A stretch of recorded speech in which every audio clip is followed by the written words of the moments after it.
नमस्कार दोस्तों। स्वागत है आपका मेरे इस यूट्यूब चैनल वेल जंक्शन पे। और आज हम डिस्कस करने जा रहे हैं हैजिंग। एंड ये हैजिंग हम डेरिवेटिव्स के अंदर करेंगे और जानेंगे हैजिंग कैसे करते हैं और किस तरीके से ऑप्शंस के थ्रू हम हैजिंग करेंगे। मेरे चैनल को सब्सक्राइब कीजिए एंड वीडियो को लाइक कीजिए। वीडियो अगर अच्छी लगे तो लाइक कीजिए, अगर वीडियो अच्छी ना भी लगे तो आप कमेंट करके बताइए कि वीडियो में क्या कमी है, मैं उसे सुधारने की पूरी कोशिश करूँगा।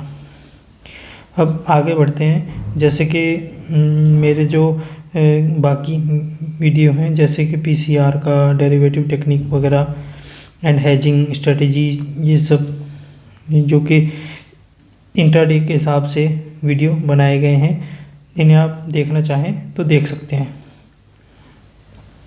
जैसे कि मेरे वीडियो की एक परंपरा रही है कि मैं आपको ये हैजिंग के थ्रू ये पहले आपको वॉल्यूम गेनर में दिखाता हूँ कि किस स्टॉक में वॉल्यूम के हिसाब से इन्वेस्टमेंट करनी चाहिए।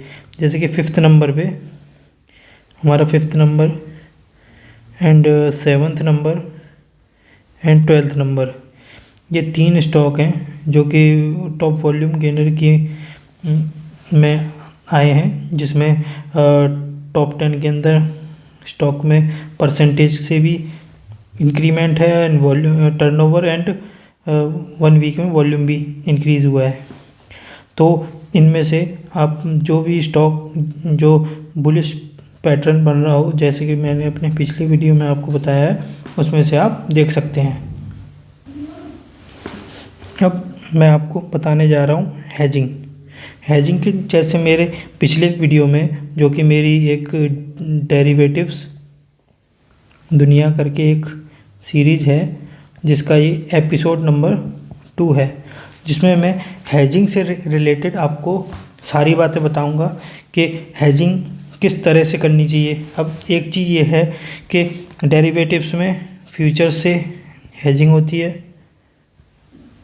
पहली बात। दूसरी बात, ऑप्शंस से भी हैजिंग होती है। ओके। जिस हिसाब से जैसे कि किसी को कैसे भी हैजिंग करनी है, फ्यूचर से करे या ऑप्शन से करे, मैं आपको दोनों तरीके से बताऊंगा और कौन सा बेटर है फिर ये भी बताऊंगा, और किस स्ट्रेटजी पे वर्क करना चाहिए और कैसे आप प्रॉफिटेबल स्ट्रेटजी यूज़ करके अपनी हैजिंग से भी प्रॉफिट जनरेट कर सकें। वैसे तो हैजिंग के अगर ट्रेड में अगर प्रॉफिट होता है, वो मान के चलो वो रिस्क ही होता है उसमें, क्योंकि जो हैजिंग करते हैं हम रिस्क को मिनिमाइज़ करने के लिए करते हैं। अब जैसे कि आपने फर्स्ट थिंग हम बताएं फ्यूचर से हैजिंग कैसे करते हैं। एग्जांपल लेते हैं। जैसे कि आपने रिलायंस का शेयर है आपके पास होल्डिंग में, जैसे कि मान के चलो रिलायंस का लॉट साइज़ 250 का है, 250 क्वांटिटी का, जो कि फ्यूचर का एक लॉट साइज होता है। अब मान लो आपने रिलायंस के 250 शेयर इंटू मान लो 2600 का प्राइस है, इस पे आपने परचेज कर रखे हैं कैश में, ठीक है। अब हैजिंग का मतलब ये है कि अगर हम फ्यूचर से हैजिंग करेंगे तो मान के चलो स्पॉट चल रहा है रिलायंस का 2600 और फ्यूचर चल रहा होगा अप्रॉक्सीमेटली 2605 और 2606, अप्रॉक्सीमेटली 5-6 ऊपर प्रीमियम पे होता है। जो स्पॉट फ्यूचर का जो बेसिस होता है, जैसे कि मैं आपको बताऊं, फ्यूचर माइनस स्पॉट, ये हमारा बेसिस होता है, फ्यूचर और स्पॉट के बीच का डिफरेंस, ठीक है। ये अप्रॉक्सीमेटली 5 और 6 के आसपास होता है। कभी कभी कम भी हो जाता है, ज़्यादा भी हो जाता है, वो डिपेंड करता है फ्यूचर और स्पॉट के बीच में डिफरेंस कितना है। कभी कभी फ्यूचर स्पॉट के बराबर भी होता है, ये फिक्स नहीं है 5 या 6 ही रही। मैं एक मान के चल रहा हूँ कि स्पॉट और फ्यूचर के बीच का डिफरेंस 6 रुपीज़ है।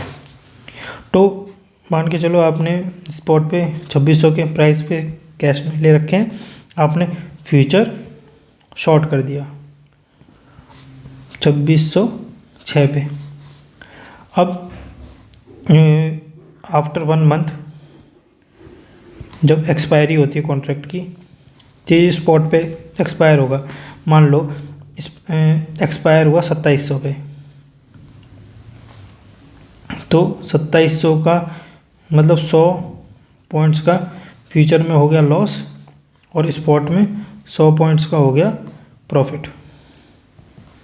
तो ये हेजिंग ये होती है कि मान लो 2700 का प्राइस ना आके मान लो 2300 का प्राइस आ जाता, आपने जो 2600 पे बाय कर रखा है, आपको 300 रुपये का लॉस होता।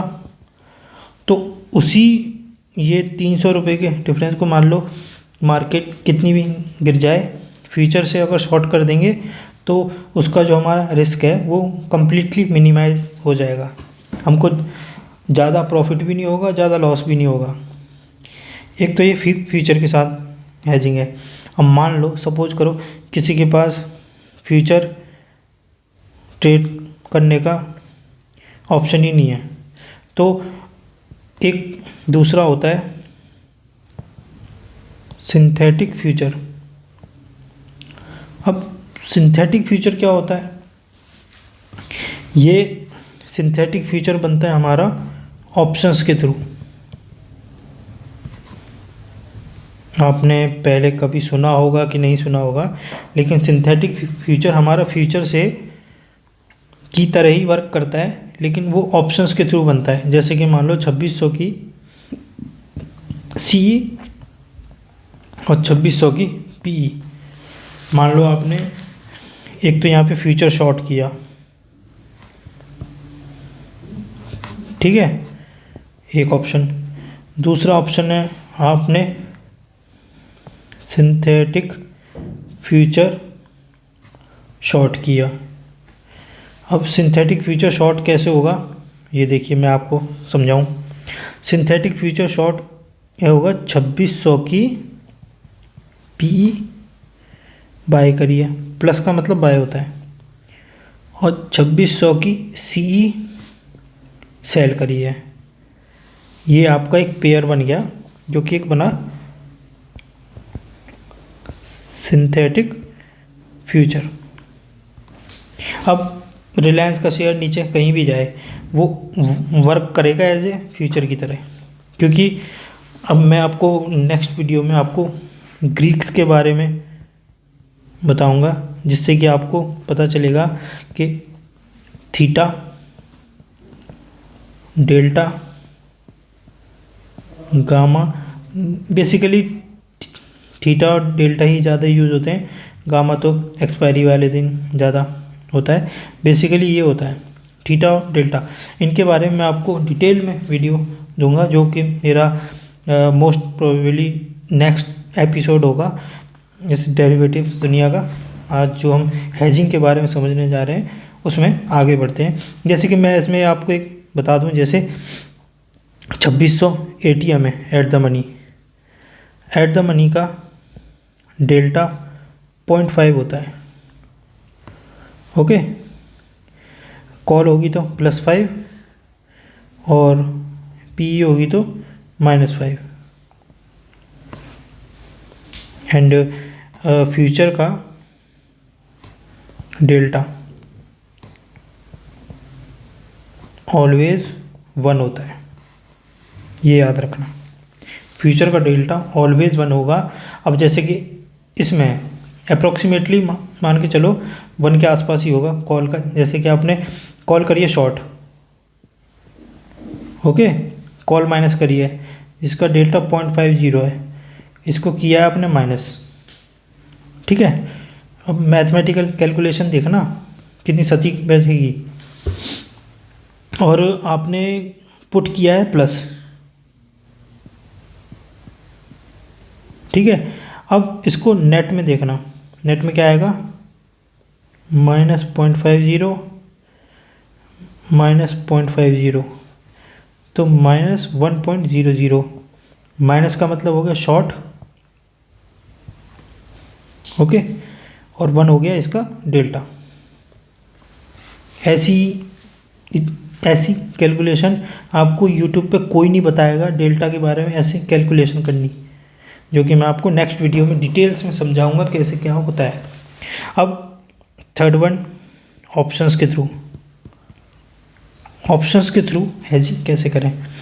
अब मान लो आपने जैसे कि रिलायंस के वही कर रखे हैं, आपको नीचे की सेफ साइड करना है, तो आप 2600 की पी बाय कर लेंगे, सिंपल पी बाय कर ली, और 2600 से नीचे मार्केट जितनी भी जाएगी आपके पी में प्रीमियम इंक्रीज होता जाएगा, जो कि ये एक हेजिंग टेक्निक है किसी भी स्टॉक में अगर आपको हेजिंग करनी हो।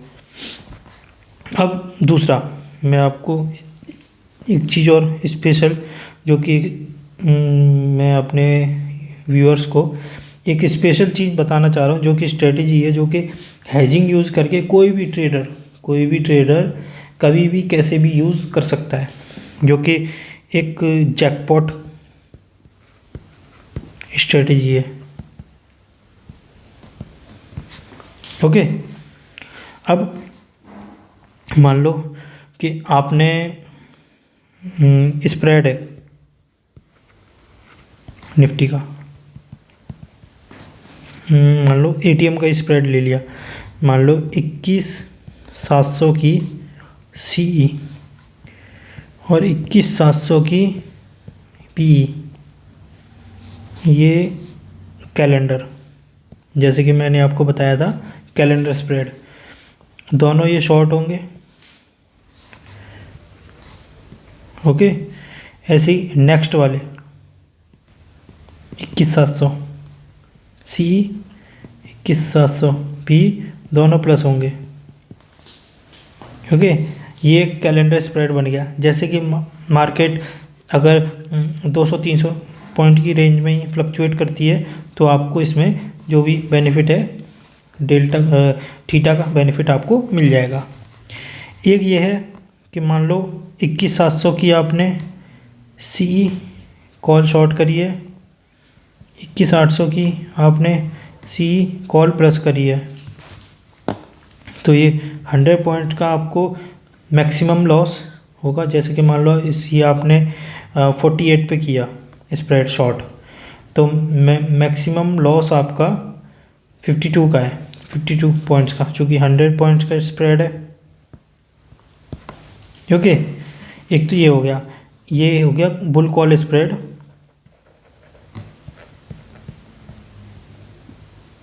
Cell short, bull call spread short, ये। अब एक और है जो कि मैं आपको बताने जा रहा हूँ, एक और है थर्ड वन, तीसरी जैकपॉट स्ट्रेटजी है, जिसे अमूमन लोग यूज़ नहीं करते हैं, जो कि काफ़ी रिस्की है। जैसे कि मैंने आपको बताया डेरिवेटिव्स के अंदर ट्रेड करना काफ़ी रिस्की है।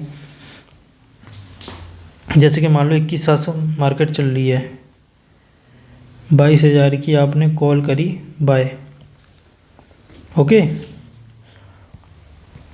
22,200 की कॉल करी सेल,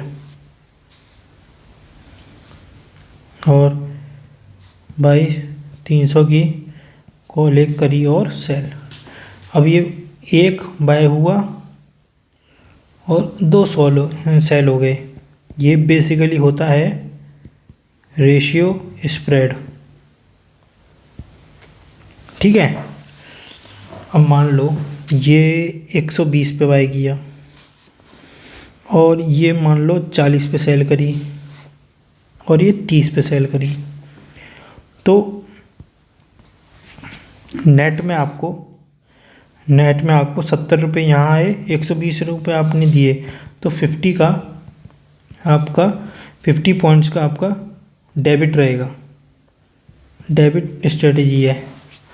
अब मान लो सपोज करो मार्केट मूव करके आती है ऊपर, इसमें प्रीमियम इंक्रीज़ होगा और टाइम वैल्यू के हिसाब से इनमें डिक्रीज़ होगा।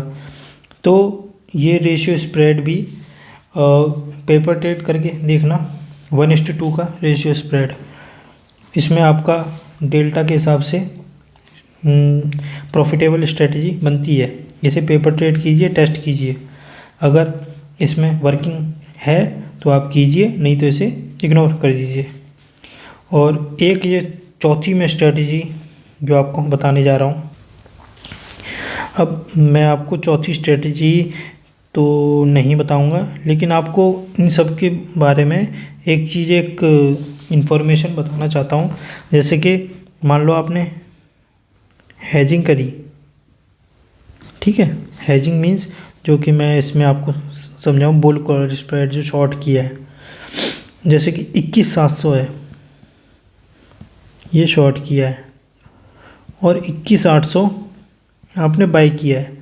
अब जो हेजिंग होती है वो एक तरह से बैकअप होता है, ठीक है। अब मान लो, अब मुझे एक बात बताओ कि मार्केट चल रही है 21,700, आपने 21,700 शॉर्ट करी है और 21,800 बाय करी है। मान लो आपने 150 रुपये यहाँ प्रीमियम और 90 रुपये यहाँ प्रीमियम, ठीक है, इसको शॉर्ट किया है, इसको प्लस किया है। तो आपकी मेन ट्रेड क्या होगी? मेन आपकी होगी 21,700 जो कि आपने शॉर्ट करी है। आप ये सोच रहे हो कि मार्केट 21,700 से नीचे एक्सपायर होगी, तो मेन ट्रेड आपकी ये है 21,700, ओके। और हेजिंग वाली ट्रेड ये है,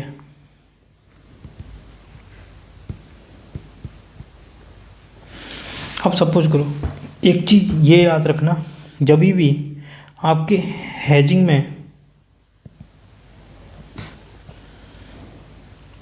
प्रॉफिट आने लग जाए, प्रॉफिट हो, हेजिंग में अगर प्रॉफिट हो तो वो गलत है, मीन्स ये आपकी स्ट्रेटजी वर्क नहीं कर रही है, स्ट्रेटजी नॉट वर्क। क्योंकि आपकी अगर हेजिंग में प्रॉफिट आ रहा है और आपकी जो मेन स्ट्रेटजी है, अगर हेजिंग में प्रॉफिट आएगा तो आपकी मेन स्ट्रेटजी में लॉस आएगा, आपको SL भी, स्टॉप लॉस भी बुक करना पड़ सकता है। हमेशा 90% केस में हेजिंग में लॉस होता है अगर स्ट्रेटजी आपकी प्रॉफिटेबल है। और कभी भी एक्सपेक्ट मत करना कि हेजिंग से आपको प्रॉफिट मिले, वो कभी कभी हो जाता है। जैसे कि मैं आपको एक एग्जांपल दूं, पिछले वीक की एक मैं आपको बताता हूं कि जैसे कि निफ्टी की 21,800 की CE शॉर्ट सेल एंड 22,000 की CE बाय, ओके। अब ये 200 पॉइंट का है, इसमें कॉल करके ये शॉर्ट कर दिया। अब इसमें एक टाइम ऐसा आया था कि 21,800 जो कि मान लो एग्जांपल है 160 पे शॉर्ट करी थी और 22,000 मान लो 60 रुपये पे बाय करी थी, ओके। अब इसमें प्रॉफिट आ गया, मतलब ये 160 की टूट के 120 रह गई और 60 वाली टूट के आपकी 35 रह गई। तो इसमें आपको 40 पॉइंट आए, इसमें आपको 25 पॉइंट गए, 25 का लॉस हुआ, 40 का प्लस हुआ। नेट में आपकी मेन स्ट्रेटजी प्रॉफिट आया, इसमें लॉस हुआ। तो ये आपकी प्रॉफिटेबल स्ट्रेटजी है। और सेम इसका अगर रिवर्स किया जाए यानी 21,800 बाय 22,000 सेल, एक ये भी हो सकता है 1 बाय करो 2 सेल करो।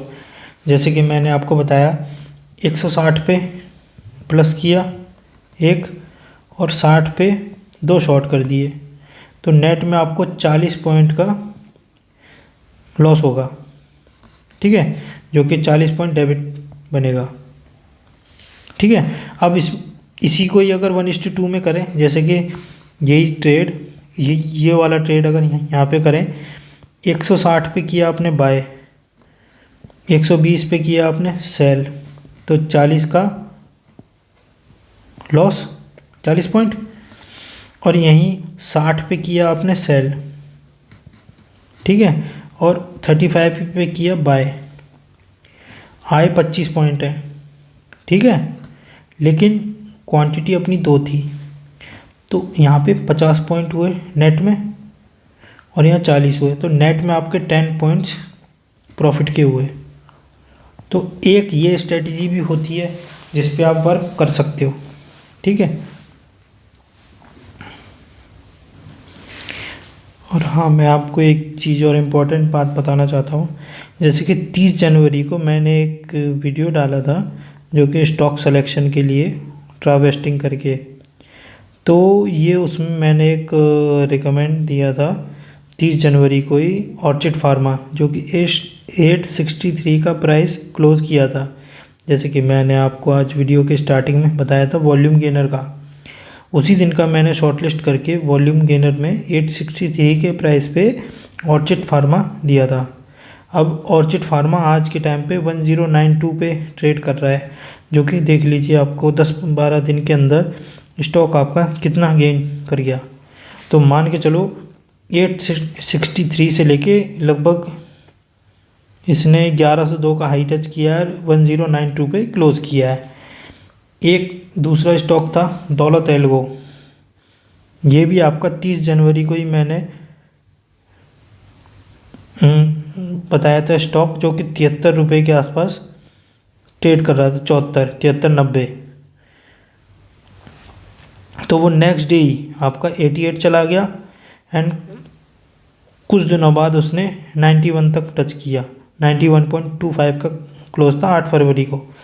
तो बेसिकली जो वॉल्यूम गेनिंग होती है ना स्टॉकों में, जैसे कि एकदम से यहाँ पे देखो वॉल्यूम गेन हुआ, बिल्डिंग बना, तो इसमें कहीं मोमेंटम आया, तो ऐसे ही स्टॉक में आपको दिखाता हूँ शॉर्टलिस्ट करवा के, तो उसमें आप देखिएगा और आप खुद से भी ट्राई कीजिए।